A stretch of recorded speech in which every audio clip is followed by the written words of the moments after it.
Okay, is there any biscuit lovers here in the audience? Yeah? Don't be shy. Huh? Well, this is a note to you and it's titled The Biscuit or Two. I have just returned from a run. It's time to kick back my feet with a brew. Surely I won't be harming my figure if I have a biscuit or two. I cannot help but snack when the biscuit barrel is plain inside. I always binge it pretty much through the day and then I go to bed feeling guilty at night. There is nothing wrong with a cheeky treat, a little biscuit on a sassy whim. I tell myself not to feel guilty because tomorrow I'll be back at the gym.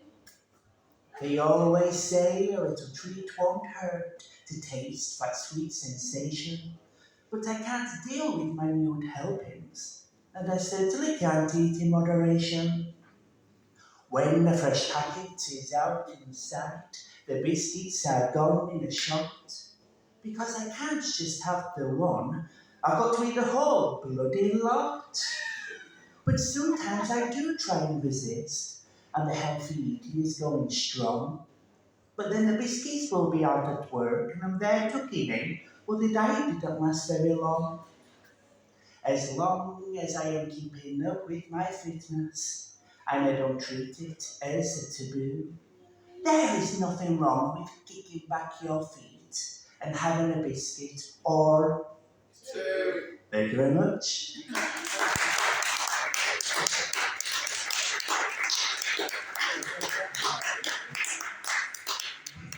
Okay, so I love bungee jumping. I highly recommend it. And my friend doesn't. And she says the only time that she's gone to witness someone bungee jump was her mother-in-law.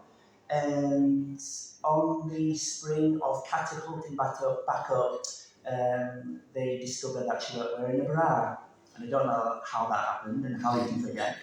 And I knew I had to write about it, and it's titled The Accidental Exhibitionist. You could call her an accidental exhibitionist. She has no fear for the wandering eye, buckled up and standing there patiently, up on a crane 200 feet in the sky. Her son watched in horror from below as she made her way to the brim. The countdown commenced for her dive, prepared to take the jump off her whim. 5, 4, 3, 2, 1, there she goes, a jolly old wife. As she plunges from afar, she forgot to put on her bra and gave her poor son the fright of his life. Back down onto earth that she landed, propelled without a single regret.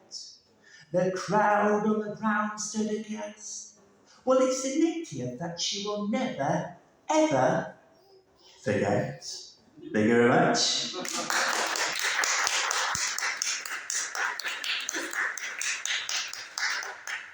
Okay, so this one is about Dory, and she believes that big knickers rule.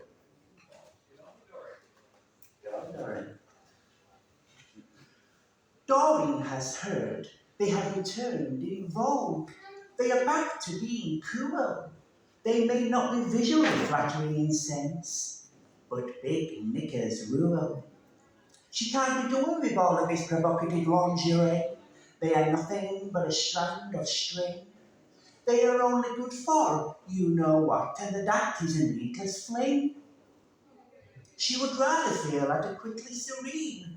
It is more than she can save for some. For women that want to feel fabulous, with material stuck up their bum. They slide between the orifices. They make for an uncomfortable grind. There is always a policy of keep your unmentionables intact, and that is to be kind to your behind.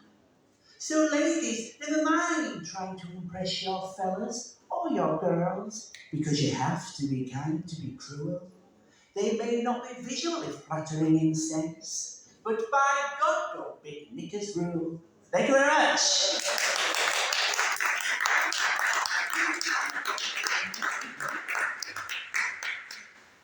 Okay, so I used to attend an open mic at Crowd of Favours.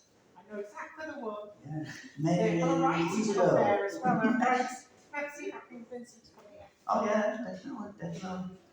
And Alice over there, you don't mind me saying your name out loud, do you? He said, I always remember you performing this one, and it's about a grandma. And the only poem that I know about grandma was the one that rode the roller coaster. And I think this is what it went. So this is dedicated to you, and it's called The Day My Gran Rode a Roller Coaster. The day my gran rode a roller coaster, she nearly lost her teeth. As she climbed 100 feet to the top of the puddle and looked down at the drop beneath, the train plummeted down the turbulent tracks, sprang pierced to the air with a shrill. As she closed her eyes and held on tight, not grasping the fun nor thrill. I have never laughed with so much wit as her pride was in the seat beneath. The day my gran rode a roller coaster, she nearly lost her teeth. Thank you very much.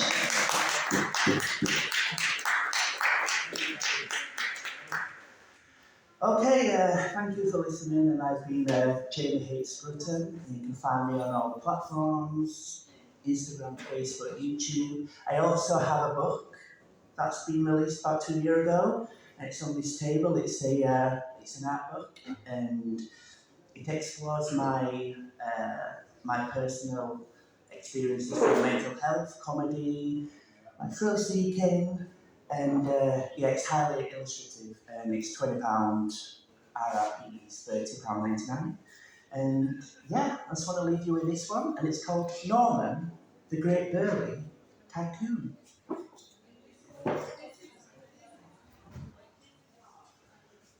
Norman is finding his serial life a right pain in the ass. Reaching his 80s is a hideous curse. He's not the one to slow down and live life so content, because he couldn't think of anything worse. He has discovered an alternative vocation in life. He has decided to give burlesque a bash. He's qualified to become the next carnal icon with his alluring porn-star touch. He is destined for the stage to be the next big hit. Vaudeville is his ultimate aim. He's sticking two fingers up at his vanilla past life, compelled to be the next great Dane. He's unleashing his harrow to the world. He's creating a fabulous seduce. He's flaunting his provocation with suspendable stockings whilst canoodling with his dickety-boo. He's paving his way to a new venture in life. He's expressing his infectious lampoon. Why do you need the next greatest showman on earth when you've got Norman and his burly tycoon? He has achieved stardom through his wisdom and charm. He's owning the stage with his statuesque. There is nothing more deserving than the cradles in life than being in the wonderful world of burlesque. Thank you for listening. Thank you.